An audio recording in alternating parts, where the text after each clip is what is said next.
آپ مجھے اس طرح۔ سکندر عثمان نے اس کی بات نہیں سنی۔ وہ ڈائننگ روم سے نکل رہے تھے۔ وہ کچھ دیر بلند آواز میں بڑبڑاتا رہا، پھر تنگ آ کر خاموش ہو گیا۔ وہ جانتا تھا کہ سکندر عثمان اسے باہر نکلنے نہیں دیں گے، مگر اسے بات کی توقع نہیں تھی۔ اس کا خیال تھا کہ ثانیہ کو سامنے لانے پر اس کی اپنی فیملی کے ساتھ ہاشم مبین بھی مطمئن ہو جائیں گے اور کم از کم یہ مصیبت اس کے کندھوں سے اتر جائے گی۔ مگر اس کے لیے سکندر عثمان کا یہ انکشاف حیران کن تھا کہ ہاشم مبین نے ابھی بھی اس کے بیان پر یقین نہیں کیا تھا۔ سالار وہاں بیٹھا ناشتہ کرتے ہوئے کچھ دیر ان تمام معاملات کے بارے میں سوچتا رہا۔ کالج نہ جانے کا مطلب گھر میں بند ہو جانا تھا اور وہ گھر میں بند نہیں ہونا چاہتا تھا۔ اس کا موڈ یکدم آف ہو گیا۔ ناشتہ کرتے کرتے اس نے اسے ادھورا چھوڑ دیا اور اپنے کمرے کی طرف چل دیا۔ سکندر صاحب، میں آپ سے ایک بات کہنا چاہتی ہوں۔ وہ لاؤنج میں بیٹھے تھے جب ملازمہ کچھ جھجکتے ہوئے ان کے پاس آئی۔ ہاں کہو، پیسوں کی ضرورت ہے، سکندر عثمان نے اخبار پڑھتے ہوئے کہا۔ وہ اس معاملے میں خاصے فراخ دل تھے۔ نہیں صاحب جی، ایسی کوئی بات نہیں ہے، میں کچھ اور کہنا چاہتی ہوں آپ سے۔ بولو۔ وہ ہونس اخبار میں منہمک تھے۔ ملازمہ کچھ پریشان ہونے لگی۔ ناصرہ نے بہت سوچ سمجھ کر سالار اور امامہ کے بارے میں سکندر عثمان کو بتانے کا فیصلہ کیا تھا، کیونکہ اسے یہ سب کچھ بہت پریشان کن لگ رہا تھا۔ وہ نہیں چاہتی تھی کہ جلد یا بعد دیر یہ پتہ چل جائے کہ ان دونوں کے درمیان رابطے کا ذریعہ وہ تھی اور پھر اسے اور اس کے پورے خاندان کو پولیس کا سامنا کرنا پڑے۔ اسی لیے اپنے شوہر سے مشورے کے بعد اس نے سکندر عثمان کو سب کچھ بتانے کا فیصلہ کر لیا تھا کہ کم از کم وہ دونوں گھر والوں میں سے کسی ایک کی ہمدردی اپنے ساتھ رکھے۔ چپ کیوں ہو؟ بولو۔ سکندر عثمان نے اسے خاموش پا کر ایک بار پھر اس سے کہا۔ ان کی نظریں ابھی بھی اخبار پر جمی ہوئی تھی۔ سکندر صاحب، میں آپ کو سالار صاحب کے بارے میں کچھ بتانا چاہتی ہوں، ناصرہ نے بالآخر ایک طویل توقف کے بعد کہا۔ سکندر عثمان نے بے اختیار اخبار اپنے چہرے کے سامنے سے ہٹا کر اسے دیکھا۔ سالار کے بارے میں کیا کہنا چاہتی ہو؟ انہوں نے اخبار کو سامنے سینٹر ٹیبل پر پھینکتے ہوئے سنجیدگی سے کہا۔ سالار صاحب اور امامہ بی بی کے بارے میں کچھ بتانا چاہتی ہوں۔ سکندر عثمان کا دل بے اختیار اچھل کر حلق میں آ گیا۔ کیا؟ بہت دن پہلے ایک دن سالار صاحب نے مجھ سے کہا تھا کہ میں ان کا موبائل اپنی بیٹی کے ہاتھ امامہ بی بی کو پہنچا دوں۔ سکندر عثمان کو لگا وہ دوبارہ کبھی ہل نہیں سکیں گے۔ تو ہاشم مبین احمد کا خیال اور اصرار ٹھیک تھا، ان کے بدترین قیاس اور اندازے درست تھے۔ پھر انہیں اپنی آواز کسی کھائی سے آتی لگی۔ میں نے انکار کر دیا کہ یہ کام میں نہیں کر سکتی، مگر انہوں نے مجھے بہت دھمکایا۔ انہوں نے کہا کہ وہ مجھے گھر سے نکال دیں گے، جس پر میں مجبوراً وہ موبائل امامہ بی بی تک پہنچانے کے لیے تیار ہو گئی۔ اپنی پوزیشن کو محفوظ رکھنے کے لیے، ناصرہ نے اپنے بیان میں جھوٹ کی آمیزش کرتے ہوئے کہا۔ پھر اس کے کچھ دن بعد ایک دن سالار صاحب نے کہا کہ میں کچھ کاغذات امامہ بی بی تک پہنچاؤں اور پھر اسی وقت ان کاغذات کو واپس لے آؤں۔ میں نے اپنی بیٹی کے ذریعے وہ کاغذات بھی امامہ بی بی کے پاس پہنچا کر واپس منگوا لیے اور سالار صاحب کو دے دیے۔ میں نے سالار صاحب سے ان کاغذات کے بارے میں پوچھا، مگر انہوں نے نہیں بتایا۔ مگر مجھے شک تھا کہ شاید وہ نکاح نامہ تھا، کیونکہ اس وقت سالار صاحب کے کمرے میں 5 لوگ موجود تھے، ان میں سے ایک کوئی مولوی بھی تھا۔ سکندر عثمان کو وہاں بیٹھے بیٹھے ٹھنڈے پسینے آنے لگے تھے۔ اور یہ کب کی بات ہے؟ امامہ بی بی کے جانے سے چند دن پہلے، ناصرہ نے کہا۔ تم نے مجھے اس بارے میں کیوں نہیں بتایا؟ سکندر عثمان نے دہشت لہجے میں کہا۔ میں بہت خوف زدہ تھی صاحب جی۔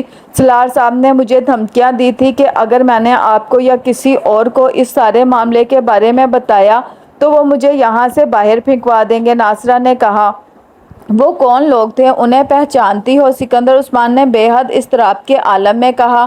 بس ایک کو، حسن صاحب تھے۔ اس نے سالار کے ایک دوست کا نام لیا۔ باقی اور کسی کو میں نہیں پہچانتی، ناصرہ نے کہا۔ میں بہت پریشان تھی، آپ کو بتانا چاہتی تھی، مگر ڈرتی تھی کہ آپ میرے بارے میں کیا سوچیں گے، مگر اب مجھ سے برداشت نہیں ہوا۔ اور کون کون اس بارے میں جانتا ہے؟ سکندر عثمان نے کہا۔ کوئی بھی نہیں، بس میں، میری بیٹی اور میرا شوہر، ناصرہ نے جلدی سے کہا۔ ملازموں میں سے کسی اور کو کچھ پتہ ہے؟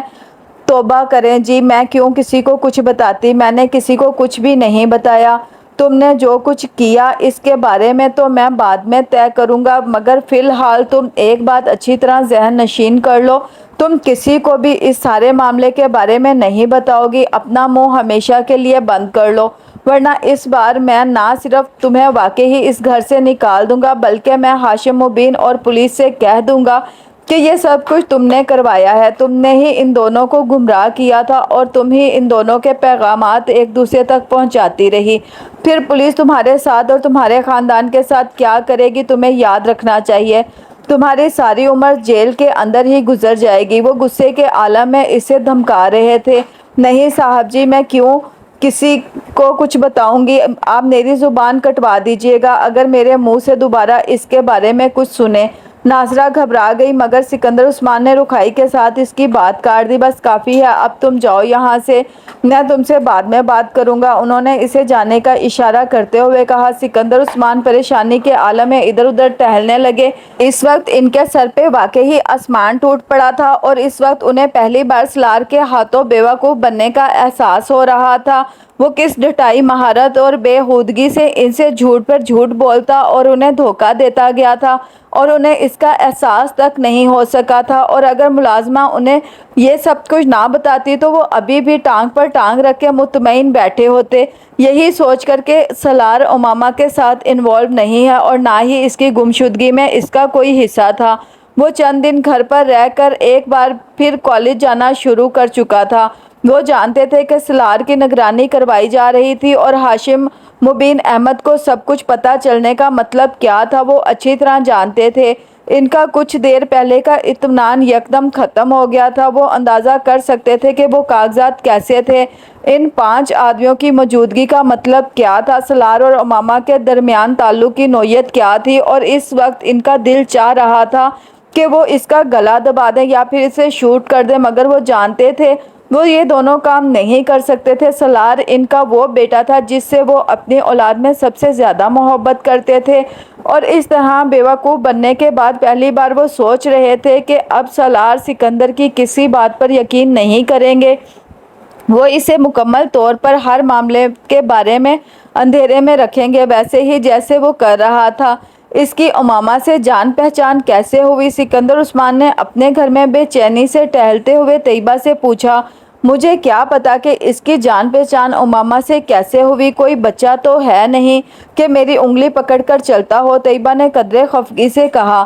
میں نے تم سے بہت بار کہا تھا اس پر نظر رکھا کرو، مگر تمہیں اپنی ایکٹیویٹیز سے فرصت ملے تو تم کسی اور کے بارے میں سوچو، اس پر توجہ دینا صرف میرا ہی فرض کیوں ہے؟ طیبہ ایک دم بھڑک اٹھی۔ آپ کو بھی تو اپنی ایکٹیویٹیز چھوڑ دینی چاہیے، سارا الزام میرے سر ہی کیوں؟ میں تم کو کوئی الزام نہیں دے رہا، اور اس بحث کو ختم کرو۔ امامہ کے ساتھ شادی، تم اندازہ کر سکتی ہو کہ ہاشم مبین کو جب اس تعلق کا پتہ چلے گا تو وہ کیا تماشا کھڑا کریں گے؟ مجھے یہ سوچ کر شوق لگ رہا ہے کہ اس نے ایسی حرکت کرنے کا سوچ کیسے لیا۔ اسے بالکل بھی احساس نہیں ہوا کہ ہماری اور ہماری فیملی کی سوسائٹی میں کتنی عزت ہے۔ سکندر عثمان طیبہ کے قریب صوفے پر بیٹھے ہوئے بولے، ایک پرابلم ختم ہوتی ہے تو ہمارے لیے دوسری پرابلم شروع کر دیتا ہے۔ یہ سارا چکر اسی وقت شروع ہوا ہوگا جب پچھلے سال اس نے خودکشی کی کوشش کے بعد اس کی جان بچائی تھی۔ ہم بیوقوف تھے کہ ہم نے اس معاملے پر نظر نہیں رکھی، ورنہ شاید یہ سب بہت پہلے سامنے آ جاتا۔ سکندر عثمان اپنی کنپٹی مسلتے ہوئے کہنے لگے، اور یقیناً یہ لڑکی بھی اس کے ساتھ اپنی مرضی سے انوالو ہوئی ہوگی، ورنہ اس طرح کوئی کسی کے ساتھ مرضی کے خلاف تو نکاح نہیں کر سکتا۔ اور ہاشم مبین احمد کو دیکھیں، وہ یوں شور مچا رہا ہے جیسے اس کی بیٹی کا اس میں کوئی قصور نہیں، جو کیا ہے سالار نے ہی کیا ہے، انہوں نے تو FIR بھی اغوا کی درج کروائی ہے۔ طیبہ نئے سرے سے سلگنے لگی۔ جو بھی ہے قصور تمہارے بیٹے کا ہے، نہ وہ ایسے کاموں میں پڑتا نہ اس طرح پھنستا۔ اب تو تم صرف یہ سوچو کہ تمہیں اس صورتحال سے کس طرح بچنا ہے۔ ابھی ہم اتنی بری طرح نہیں پھنسے جس طرح آپ سوچ رہے ہیں۔ اس پر یہ الزام ثابت نہیں ہوا، پولیس یا ہاشم مبین کے پاس کوئی ثبوت نہیں ہے اور ثبوت کے بغیر وہ کچھ نہیں کر سکتے، اور جس دن ان تک کوئی ثبوت پہنچ گیا اس دن کیا ہوگا تم نے یہ سوچا ہے؟ سکندر عثمان نے کہا۔ آپ پھر امکانات کی بات کر رہے ہیں، ایسا ہوا تو نہیں ہے اور ہو سکتا ہے ہو بھی نہ۔ اس نے اگر ہمیں اتنا بڑا دھوکہ دے دیا ہے تو ہو سکتا ہے ایک اور دھوکہ یہ ہو کہ اس کا رابطہ اس لڑکی کے ساتھ نہیں ہے، ممکن ہے یہ ابھی بھی اس لڑکی کے ساتھ رابطے میں ہو۔ سکندر عثمان کو خیال آیا، ہاں ہو سکتا ہے، پھر کیا کیا جائے؟ میں اس سے بات کروں گا تو سمجھو پتھر کے ساتھ اپنا سر پھوڑوں گا، وہ پھر جھوٹ بول دے گا، جھوٹ بولنے میں تو ماہر ہو چکا ہے۔ انہوں نے تنفر آمیز لہجے میں کہا، بس چند ماہ میں اس کا BA کمپلیٹ ہو جائے گا، پھر میں اسے باہر بھجوا دوں گا۔ کم از کم ہر وقت ہاشم مبین احمد کی طرف سے جن اندیشوں کا میں شکار رہتا ہوں وہ تو ختم ہوں گے۔ انہوں نے سگریٹ کا ایک کش لگایا۔ مگر آپ ایک چیز بھول رہے ہیں سکندر، طیبہ نے بڑی سنجیدگی سے چند لمحوں کے خاموشی کے بعد کہا۔ کیا؟ سکندر نے چونک کر دیکھا۔ سالار کی امامہ کے ساتھ خفیہ شادی۔ اس شادی کے بارے میں جو کچھ بھی کرنا ہے وہ آپ کو خود ہی کرنا ہے۔ آپ کیا کریں گے اس شادی کے بارے میں؟ طلاق کے علاوہ اس شادی کا اور کیا کیا جا سکتا ہے؟ سکندر عثمان نے قطعی لہجے میں کہا۔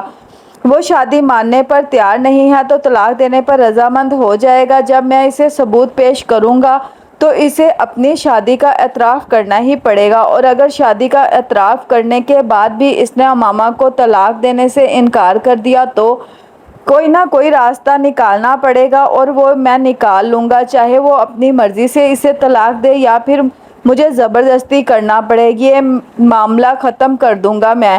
اس طرح کی شادی انسان ساری عمر خوار کرتی ہے، اس سے تو پیچھا چھڑانا ہی پڑے گا، ورنہ میں اسے اس بار مکمل طور پر اپنی جائیداد سے آگ کر دینے کا ارادہ رکھتا ہوں۔ سکندر عثمان نے دو ٹوک انداز میں کہا۔ حسن کچھ دیر پہلے اسلام آباد کے ایک ہوٹل میں تھا جب اچانک اسے اپنے والد کی کال ملی۔ وہ جلد از جلد اپنے گھر پہنچنے کے لیے کہہ رہے تھے۔ ان کا لہجہ بے حد عجیب تھا مگر حسن نے توجہ نہیں دی، لیکن جب 15 منٹ بعد اپنے گھر پہنچا تو پورچ میں کھڑی سکندر عثمان کی گاڑی دیکھ کر چکنا ہو گیا۔ وہ سالار کے گھر کی تمام گاڑیوں اور ان کے نمبرز کو اچھی طرح پہچانتا تھا۔ سکندر انکل کو میرے اس معاملے میں انوالو ہونے کے حوالے سے کوئی ثبوت نہیں ملے ہیں، اس لیے مجھے پریشان ہونے کی ضرورت نہیں ہے۔ وہ زیادہ سے زیادہ سالار کا دوست سمجھ کر پوچھ گچھ کے لیے آئے ہوں گے۔ میں بڑے اطمینان سے ان کی باتوں کا جواب دوں گا اور کسی بھی الزام کی تردید کر دوں گا، لیکن میری پریشانی پاپا کے سامنے میری پوزیشن مشکوک کر دے گی، اس لیے انکل سکندر کو دیکھ کر مجھے کوئی رد عمل ظاہر نہیں کرنا چاہیے۔ اس نے پہلے ہی اپنا لائحہ عمل طے کیا اور پھر بڑے اطمینان کے ساتھ اسٹڈی میں داخل ہو گیا۔ اس کے والد قاسم فاروقی اور سکندر عثمان کافی پی رہے تھے، لیکن ان کے چہرے کی غیر معمولی سنجیدگی اور اضطراب وہ ایک لمحے میں بھانپ گیا تھا۔ کیسے ہیں انکل سکندر آپ؟ اس بار بہت دنوں بعد آپ ہماری طرف آئے۔ باوجود اس کے کہ سکندر یا قاسم نے اس کی ہیلو کا جواب نہیں دیا، حسن بہت بے تکلفی کا مظاہرہ کر رہا تھا۔ اسے اس بار بھی جواب نہیں ملا تھا۔ سکندر عثمان اسے غور سے دیکھ رہے تھے۔ بیٹھو، قاسم فاروقی نے قدرے درشتی سے کہا۔ سکندر تم سے کچھ بات پوچھنے آیا ہے، تمہیں ہر بات کا ٹھیک ٹھیک جواب دینا ہے۔ اگر تم نے جھوٹ بولا تو میں سکندر عثمان سے کہہ چکا ہوں کہ وہ تمہیں پولیس کے پاس لے جائے۔ میری طرف سے تم بھاڑ میں جاؤ، میں تمہیں کسی بھی طرح بچانے کی کوشش نہیں کروں گا۔ قاسم فاروقی نے اس کے بیٹھتے ہی بلا تہمت کہا۔ پاپا آپ کیا کہہ رہے ہیں؟ میں آپ کی بات نہیں سمجھا۔ حسن نے حیرت کا مظاہرہ کیا مگر اس کا دل دھڑکنے لگا تھا۔ معاملہ اتنا سیدھا نہیں تھا جتنا اس نے سمجھ لیا تھا۔ اوور سمارٹ بننے کی کوشش مت کرو سکندر، پوچھو اس سے کیا پوچھنا چاہتے ہو اور میں دیکھتا ہوں یہ کیسے جھوٹ بولتا ہے۔ امامہ کے ساتھ سالار کی شادی میں شرکت کی ہے تم نے؟ انکل آپ کیا کہہ رہے ہیں؟ کون سی شادی؟ کیسی شادی؟ حسن نے مزید حیرت کا مظاہرہ کیا۔ وہی شادی جو میری عدم موجودگی میں میرے گھر پر ہوئی، جس کے لیے امامہ کو پیپرز بھجوائے گئے تھے۔ پلیز انکل آپ مجھ پر الزام لگا رہے ہیں۔ آپ کے گھر میں ضرور آتا جاتا رہتا ہوں مگر مجھے سالار کی کسی شادی کے بارے میں کچھ نہیں پتہ ہے، اور نہ ہی میری معلومات کے مطابق اس نے شادی کی ہے۔ مجھے تو اس لڑکی کا بھی نہیں پتہ جس کا آپ نام لے رہے ہیں۔ ہو سکتا ہے سالار کی کسی لڑکی کے ساتھ انوالومنٹ ہو مگر میں اس بارے میں نہیں جانتا، وہ ہر بات مجھے نہیں بتاتا۔ سکندر عثمان اور قاسم فاروقی خاموشی سے اس کی بات سنتے رہے۔ وہ خاموش ہوا تو سکندر عثمان نے اپنے سامنے پڑا ہوا ایک لفافہ اٹھایا اور اس میں موجود چند کاغذات نکال کر اس کے سامنے رکھ دیے۔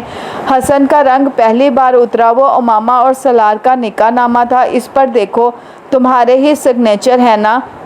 سکندر نے سرد لہجے میں پوچھا۔ اگر یہ سوال انہوں نے قاسم فاروقی کے سامنے نہ کیا ہوتا تو وہ ان دستخط کو اپنے دستخط ماننے سے انکار کر دیتا، مگر اس وقت وہ ایسا نہیں کر سکتا تھا۔ یہ میرے سگنیچر ہیں مگر میں نے نہیں کیے، اس نے ہکلاتے ہوئے کہا۔ پھر کس نے کیے ہیں، تمہارے فرشتوں نے یا سالار نے؟ قاسم فاروقی نے طنزیہ لہجے میں کہا۔ حسن کچھ بول نہیں سکا۔ وہ حواس باختہ سا باری باری انہیں دیکھنے لگا۔ اس کے وہم و گمان میں بھی نہیں تھا کہ سکندر عثمان اس طرح اس کے سامنے وہ نکاح نامہ نکال کر رکھ دیں گے۔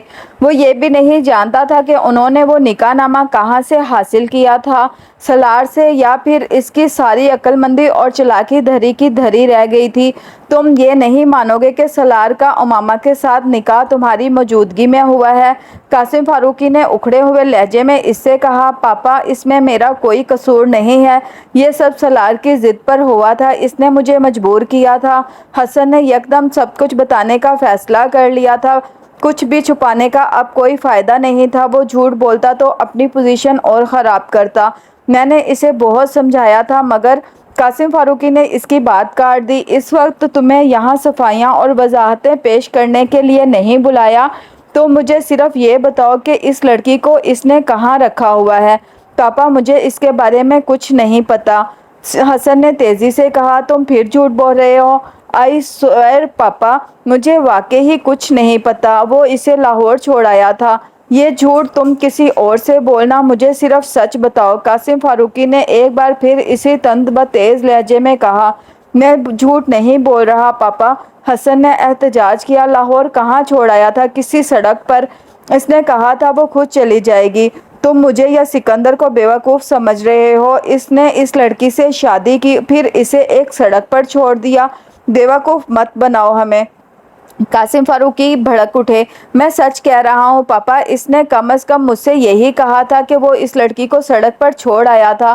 تم نے اس سے پوچھا نہیں کہ پھر اس نے اس لڑکی سے شادی کیوں کی؟ اگر اسے یہی کرنا تھا پاپا، اس نے یہ شادی اس لڑکی کی مدد کے لیے کی تھی۔ اس کے گھر والے زبردستی اس کی شادی کسی اور لڑکے سے کرنا چاہتے تھے، وہ نہیں کرنا چاہتی تھی۔ اس نے سالار سے رابطہ کیا اور مدد مانگی اور سالار اس کی مدد پر تیار ہو گیا۔ وہ صرف یہ چاہتی تھی کہ سالار وقتی طور پر اس سے نکاح کر لے تاکہ اگر اس کے والدین زبردستی اس کی شادی کرنا چاہے تو وہ اس نکاح کو بتا کر انہیں روک سکے۔ حسن اب سچائی پر پردہ نہیں ڈال سکتا تھا۔ اس نے پوری بات بتانے کا فیصلہ کیا اور اگر ضرورت پڑے تو بیلف کے ذریعے اس کو رہائی دلوائی جا سکے، مگر یہ کوئی محبت وغیرہ کی شادی نہیں تھی۔ وہ لڑکی ویسے بھی کسی اور لڑکے کو پسند کرتی تھی۔ آپ اس نکاح نامے کو دیکھیں تو اس میں بھی اس نے طلاق کا حق پہلے ہی لے لیا ہے تاکہ ضرورت پڑنے پر وہ سالار سے رابطہ کیے بغیر ہی طلاق حاصل کر لے۔ بس یا کچھ اور؟ قاسم فاروقی نے اس سے کہا۔ حسن کچھ نہیں بولا، خاموشی سے انہیں دیکھتا رہا۔ میں قطعاً تمہاری کسی بات پر یقین کرنے کو تیار نہیں ہوں۔ تم نے بہت اچھی کہانی بنائی ہے مگر میں کوئی بچہ نہیں ہوں کہ اس کہانی پر یقین کر لوں۔ تمہیں اب امامہ تک پہنچنے میں سکندر کی مدد کرنی ہے، قاسم فاروقی نے قطعی لہجے میں کہا۔ پاپا، یہ میں کیسے کر سکتا ہوں؟ مجھے اس کے بارے میں کچھ پتہ ہی نہیں ہے، حسن نے احتجاج کیا۔ تم یہ کیسے کرو گے یہ تم خود جان سکتے ہو، مجھے صرف یہ بتانا ہے کہ تمہیں کیا کرنا ہے۔ پاپا پلیز، آپ مجھ پر یقین کریں، میں امامہ کے بارے میں کچھ نہیں جانتا، نکاح کروانے کے علاوہ میں نے اور کچھ نہیں کیا، حسن نے کہا۔ تم اس کے اتنے قریب ہو کہ اپنی خفیہ شادی میں وہ تمہیں گواہ کے طور پر لے رہا ہے، مگر تمہیں یہ نہیں پتا کہ اس کی بیوی گھر سے بھاگنے کے بعد اب کہاں ہے۔ میں یہ ماننے پر تیار نہیں ہوں حسن، کسی صورت میں بھی نہیں، قاسم فاروقی نے دو ٹوک انداز میں کہا۔ تمہیں اگر پتہ نہیں ہے تو بھی تم اس کا پتہ کراؤ کہ وہ کہاں ہے۔ سالار تم سے کچھ نہیں چھپائے گا پاپا، وہ بہت سی باتیں مجھے بھی نہیں بتاتا، وہ سب باتیں تمہیں بتاتا ہے یا نہیں؟ میں فی الحال صرف ایک چیز میں دلچسپی رکھتا ہوں اور وہ امامہ کے بارے میں معلومات ہے۔ تم ہر طریقے سے اس سے امامہ کا پتہ حاصل کرو اور سالار کو کسی بھی طرح یہ پتہ نہیں چلنا چاہیے کہ سکندر کو اس کی شادی کی اطلاع مل چکی ہے یا اس نے اس سلسلے میں تم سے کوئی ملاقات کی ہے۔ اگر مجھے یہ پتہ چلا کہ سالار یہ بات جان گیا ہے تو میں تمہارا کیا حشر کروں گا، یہ تمہیں یاد رکھنا چاہیے۔ میں نے سکندر کو تو پہلے ہی اجازت دے چکا ہوں کہ وہ ہاشم مبین کو تمہارا نام دے دے۔ اس کے بعد ہاشم مبین تمہارے ساتھ پولیس کے ذریعے نمٹے یا کسی اور طریقے سے، میں بالکل پرواہ نہیں کروں گا۔ اب تم یہ طے کر لو کہ تم نے سالار کے ساتھ دوستی نبھانی ہے یا پھر اس گھر میں رہنا ہے۔ قاسم فاروقی نے قطعیت سے کہا۔ پاپا، میں کوشش کرتا ہوں کہ کسی طرح ماما کے بارے میں کچھ معلومات مل جائے۔ میں سالار سے اس کے بارے میں بات کروں گا۔ میں اسے یہ نہیں بتاؤں گا کہ سکندر انکل کو اس سارے معاملے کے بارے میں پتہ چل گیا ہے۔ وہ مکیانکی انداز میں دہراتا جا رہا تھا۔ وہ اس بار واقعی بری طرح اور خلاف توقع پھنسا تھا۔ سالار چند دن گھر بیٹھا رہا مگر پھر ضد کر کے اس نے کالج جانا شروع کر دیا۔ ہاشم مبین اور اس کے گھر والے امامہ کی تلاش میں زمین آسمان ایک کیے ہوئے تھے۔ اگرچہ وہ یہ سب کچھ بڑی رازداری کے ساتھ کر رہے تھے لیکن اس کے باوجود ان کے ملازمین اور پولیس کے ذریعے سکندر کو ان کی کوششوں کی خبر مل رہی تھی۔ وہ لاہور میں بھی امامہ کی ہر سہیلی سے رابطہ کر رہے تھے جسے وہ جانتے تھے۔ سالار نے ایک دن اخبار میں بابر جاوید نامی ایک شخص کا خاکہ دیکھا جس کے بارے میں معلومات دینے والے کے لیے انعام کا اعلان تھا۔ وہ اس نام سے اچھی طرح واقف تھا۔ یہی وہ فرضی نام تھا جو حسن نے وکیل کو امامہ کے شوہر کا دیا تھا اور وہ اشتہار یقیناً امامہ کے گھر والوں کی طرف سے تھا۔ حالانکہ نیچے دیا گیا فون نمبر امامہ کے گھر کا نہیں تھا، وہ اندازہ کر سکتا تھا کہ پولیس اس وکیل کے پاس پہنچ گئی ہوگی اور اس کے بعد اس وکیل نے اس آدمی کے کوائف انہیں بتائے ہوں گے۔ اب یہ حقیقت صرف وہ وکیل حسن اور خود وہ جانتا تھا کہ بابر جاوید سرے سے کوئی وجود نہیں رکھتا تھا مگر وہ مطمئن ہو گیا تھا۔ وہ ہاشم مبین کے گھر والوں کو کسی حد تک بہکانے میں کامیاب ہو رہا تھا۔ اس پورے عرصے کے دوران سالار امامہ کے کال کا منتظر۔ اس نے کئی بار امامہ کو اس کے موبائل پر کال بھی کیا مگر اسے موبائل آف ملتا۔ اسے یہ تجسس ہو رہا تھا کہ وہ کہاں تھی۔ اس تجسس کو ہوا دینے میں کچھ ہاتھ حسن کا بھی تھا جو بار بار اس سے امامہ کے بارے میں پوچھتا رہتا تھا۔ بعض دفعہ وہ چڑ جاتا، مجھے کیا پتا کہ وہ کہاں ہے اور مجھ سے رابطہ کیوں نہیں کر رہی۔ بعض دفعہ مجھے لگتا ہے کہ اسے مجھ سے زیادہ تمہیں دلچسپی ہے۔ اسے بالکل بھی اندازہ نہیں تھا کہ حسن کا یہ تجسس اور دلچسپی کسی مجبوری کی وجہ سے تھی۔ وہ بری طرح پھنسا ہوا تھا۔ سالار کا خیال تھا کہ امامہ اب تک جلال کے پاس جا چکی ہوگی اور ہو سکتا ہے کہ وہ اس سے شادی بھی کر چکی ہو۔ اگرچہ اس نے امامہ سے جلال کی شادی کے بارے میں جھوٹ بولا تھا مگر اسے یقین تھا کہ امامہ نے اس کی بات پر یقین نہیں کیا ہوگا۔ وہ اس کے پاس دوبارہ ضرور گئی ہوگی۔ خود سالار بھی چاہتا تھا کہ وہ خود جلال سے رابطہ قائم کرے یا پھر ذاتی طور پر جا کر ایک بار اس سے ملے۔ وہ جاننا چاہتا تھا کہ امامہ اس کے ساتھ رہ رہی ہے یا نہیں مگر فی الحال یہ دونوں کام اس کے لیے ناممکن تھے۔ سکندر عثمان مسلسل اس کی نگرانی کروا رہے تھے اور وہ اس بات سے بھی واقف تھا کہ وہ یہ نگرانی کروانے والے واحد نہیں ہیں۔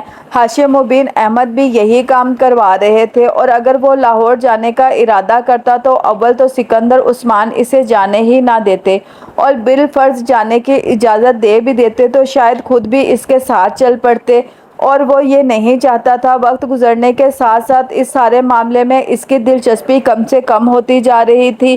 اسے اب یہ سب کچھ ایک حماقت لگ رہا تھا، ایسی حماقت جو اسے کافی مہنگی پڑ رہی تھی۔ سکندر اور طیبہ اب ہمہ وقت گھر پر رہتے تھے اور اسے کہیں بھی جانے کے لیے اسے باقاعدہ اجازت لینی پڑتی تھی۔ حسن اب اس سے کم ملنے لگا تھا، وہ اس کی وجہ بھی نہیں جانتا تھا۔ اس صورتحال سے وہ بہت بور ہو رہا تھا۔ وہ اس رات کمپیوٹر پر بیٹھا تھا جب اس کے موبائل پر ایک کال آئی تھی۔ اس نے کی بورڈ پر ہاتھ چلاتے ہوئے لاپرواہی سے موبائل اٹھا کر دیکھا اور پھر اسے ایک جھٹکا لگا تھا۔ اسکرین پر موجود نمبر اس کے اپنے موبائل کا تھا۔ امامہ اسے کال کر رہی تھی۔ تو بالآخر آپ نے ہمیں یاد کر ہی لیا، اس نے بے اختیار سیٹی بجائی۔ اس کا موڈ یکدم فریش ہو گیا تھا۔ کچھ دیر پہلے والی بوریت یکسر غائب ہو گئی تھی۔ میں تو سمجھ بیٹھا تھا کہ اب تم مجھے کبھی کال نہیں کرو گی۔ اتنا لمبا عرصہ لگا دیا تم نے؟ رسمی الیکس لیگ کے بعد اس نے پوچھا۔ میں بہت دنوں سے تمہیں فون کرنا چاہ رہی تھی مگر کر نہیں پا رہی تھی۔ دوسری طرف سے امامہ نے کہا۔ کیوں، ایسی کیا مجبوری آ گئی تھی؟ فون تو تمہارے پاس موجود تھا۔ سالار نے کہا۔ بس کوئی مجبوری تھی، اس نے مختصر کہا۔ تم اس وقت کہاں ہو؟ سالار نے کچھ تجسس آمیز انداز میں پوچھا۔ بچکانا سوال مت کرو سالار، جب تم جانتے ہو کہ میں تمہیں یہ نہیں بتاؤں گی تو پھر تم یہ کیوں پوچھ رہے ہو؟ میرے گھر والے کیسے ہیں؟ سالار کچھ حیران ہوا، اسے امامہ سے اس سوال کی توقع نہیں تھی۔ بالکل ٹھیک ہیں، خوش و خرم ہیں، عیش کر رہے ہیں، اس نے مذاق اڑانے والے انداز میں کہا۔ تم واقعی بہت اچھی بیٹی ہو، گھر سے جا کر بھی تمہیں گھر اور گھر والوں کا کتنا خیال ہے، ہاؤ نائس۔ دوسری طرف کچھ دیر خاموشی رہی، پھر امامہ نے کہا۔ وسیم کیسا ہے یہ تو میں نہیں بتا سکتا مگر میرا خیال ہے ٹھیک ہی ہوگا۔ وہ خراب کیسے ہو سکتا ہے؟ اس کے انداز اور لہجے میں اب بھی کوئی تبدیلی نہیں آئی تھی۔ انہیں یہ تو پتہ نہیں چلا کہ تم نے میری مدد کی تھی؟ سالار کو امامہ کا لہجہ کچھ عجیب سا لگا۔ پتہ لگا؟ مائی ڈیئر امامہ، پولیس اسی دن میرے گھر پہنچ گئی تھی جس دن میں تمہیں لاہور چھوڑ کر آیا تھا۔ سالار نے کچھ استہزائیہ انداز میں کہا۔ تمہارے فادر نے میرے خلاف FIR کٹوا دی تھی تمہیں اغوا کرنے کے سلسلے میں۔ وہ ہنسا۔ ذرا سوچو، میرے جیسا بندہ کسی کو اغوا کر سکتا ہے اور وہ بھی تمہیں، جو کسی بھی وقت کسی کو شوٹ کر سکتی ہے۔ اس کے لہجے میں اس بار طنز تھا۔ تمہارے فادر نے پوری کوشش کی ہے میں جیل پہنچ جاؤں اور باقی کی زندگی وہاں گزاروں مگر بس میں کچھ خوش قسمت واقع ہوا ہوں کہ بچ گیا ہوں۔ گھر سے کالج تک میری نگرانی کی جاتی ہے، ڈم کالج ملتی ہے اور بھی بہت کچھ ہو رہا ہے۔ اب تمہیں کیا کیا بتاؤں؟ بہرحال تمہاری فیملی ہمیں خاصا زچ کر رہی ہے، اس نے جتانے والے انداز میں کہا۔ میں نہیں جانتی تھی کہ وہ تم تک پہنچ جائیں گے۔ اس بار امامہ کا لہجہ معذرت خواہ تھا۔ میرا خیال تھا کہ انہیں کسی بھی طرح تم پر شک نہیں ہوگا۔ مجھے افسوس ہے کہ میری وجہ سے تمہیں اتنے پرابلمز کا سامنا کرنا پڑ رہا ہے۔ واقعی تمہاری وجہ سے مجھے بہت سے پرابلمز کا سامنا کرنا پڑ رہا ہے۔ میری کوشش تھی کہ میں پہلے خود کو محفوظ کر لوں پھر ہی تمہیں فون کروں اور اب میں واقعی محفوظ ہوں۔ سالار نے کچھ تجسس آمیز دلچسپی کے ساتھ اس کی بات سنی۔ تمہارا موبائل اب میں استعمال نہیں کروں گی اور میں اسے واپس بھیجنا چاہتی ہوں مگر میرے لیے یہ ممکن نہیں ہے۔ وہ اسے بتا رہی تھی۔ میں تمہیں کچھ پیسے بھی بھجواؤں گی ان تمام اخراجات کے لیے جو تم نے میرے لیے کیے۔ سالار نے اس بار اس کی بات کاٹی۔ نہیں، پیسے رہنے دو، مجھے ضرورت نہیں، موبائل کی بھی ضرورت نہیں ہے، میرے پاس دوسرا ہے، تم چاہو تو اسے استعمال کرتی رہو۔ نہیں، میں اب اسے استعمال نہیں کروں گی، میری ضرورت ختم ہو چکی ہے، اس نے کہا۔ کچھ دیر وہ خاموش رہی، پھر اس نے کہا۔ میں چاہتی ہوں کہ تم اب مجھے طلاق کے پیپر بھجوا دو اور طلاق کے پیپرز کے ساتھ نکاح نامہ کی ایک کاپی بھی جو میں پہلے تم سے نہیں لے سکی۔ کہاں بھجواؤں؟ سالار نے اس کے مطالبے کا جواب کہا۔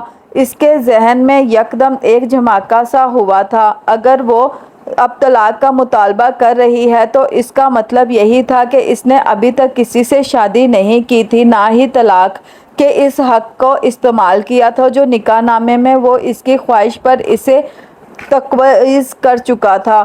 تم اسی وکیل کے پاس وہ پیپرز بھجوا دو جس کو تم نے ہائر کیا تھا اور مجھے اس کا نام اور پتہ لکھوا دو، میں وہ پیپرز اس سے لے لوں گی۔ سالار مسکرایا۔ وہ بے حد محتاط تھی۔ مگر میرا تو اس وکیل کے ساتھ ڈائریکٹ کوئی رابطہ نہیں ہے، میں تو اسے جانتا بھی نہیں ہوں، پھر پیپرز اس تک کیسے پہنچاؤں؟ جس دوست کے ذریعے تم نے اس وکیل سے رابطہ کیا تھا اسی دوست کے ذریعے وہ پیپرز اس تک پہنچا دو۔ یہ تو طے تھا کہ وہ اسے کسی بھی طرح اپنا کوئی اتا پتہ نہ دینے کا فیصلہ کر چکی تھی اور اس پر پوری طرح قائم تھی۔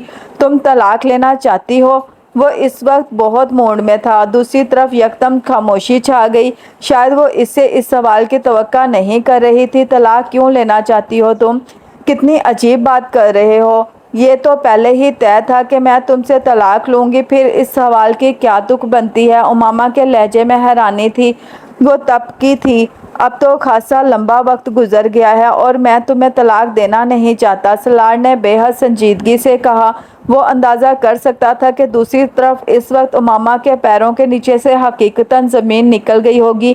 تم کیا کہہ رہے ہو؟ میں یہ کہہ رہا ہوں امامہ ڈیئر، میں تمہیں طلاق دینا نہیں چاہتا، نہ ہی دوں گا۔ اس نے ایک اور دھماکہ کیا۔ تم طلاق کا حق پہلے ہی مجھے دے چکے ہو، امامہ نے بے اختیار کہا۔ کب، کہاں، کس وقت، کس صدی میں؟ سلار نے اطمینان سے کہا۔ تمہیں یاد ہے میں نے نکاح سے پہلے تمہیں کہا تھا کہ نکاح نامے میں طلاق کا حق چاہتی ہوں میں، اگر تم طلاق نہیں بھی دیتے تو میں خود ہی وہ حق استعمال کر سکتی ہوں۔ تمہیں یہ یاد ہونا چاہیے، وہ جتا رہی تھی۔ اگر میں تمہیں یہ حق دیتا تو تم یہ حق استعمال کر سکتی تھی، مگر میں نے تو تمہیں ایسا کوئی حق دیا ہی نہیں۔ تم نے نکاح نامہ دیکھا، وہاں ایسا کچھ بھی نہیں تھا۔ خیر تم نے دیکھا ہی ہوگا، ورنہ آج طلاق کی بات کیوں کر رہی ہوتی؟ دوسری طرف ایک بار پھر خاموشی چھا گئی۔ سلار نے ہوا میں تیر چلایا تھا مگر وہ نشانے پر بیٹھا تھا۔ امامہ نے یقیناً پیپرز سائن کرتے ہوئے انہیں دیکھنے کی زحمت نہیں کی تھی۔ سلار بے حد محظوظ ہو رہا تھا۔ تم نے مجھے دھوکہ دیا، بہت دیر بعد اس نے امامہ کو کہتے سنا۔ ہاں بالکل اسی طرح جس طرح تم نے پسٹل دکھا کر مجھے دھوکہ دیا، وہ برجستگی سے بولا۔ میں سمجھتا ہوں کہ تم اور میں بہت اچھی زندگی گزار سکتے ہیں۔ ہم دونوں میں اتنی برائیاں اور خامیاں ہیں کہ ہم دونوں ایک دوسرے کو مکمل طور پر کمپلیمنٹ کرتے ہیں۔ وہ اب ایک بار پھر سنجیدگی سے کہہ رہا تھا، زندگی سالار، زندگی اور تمہارے ساتھ یہ ناممکن ہے، امامہ نے طنز لہجے میں کہا۔ مجھے نپولین کی بات دہرانی چاہیے کہ میری ڈکشنری میں ناممکن کا لفظ نہیں ہے، یا مجھے تم سے یہ ریکویسٹ کرنی چاہیے کہ آؤ اس ناممکن کو مل کر ممکن بنائیں۔ وہ اب مذاق اڑا رہا تھا۔ تم نے مجھ پر بہت احسان کیے ہیں، ایک احسان اور کرو، مجھے طلاق دو۔ نہیں، میں تم پر احسان کرتے کرتے تھک گیا ہوں، اب اور نہیں کر سکتا، اور یہ والا احسان تو ناممکن ہے۔ سلار ایک بار پھر سنجیدہ ہو گیا تھا۔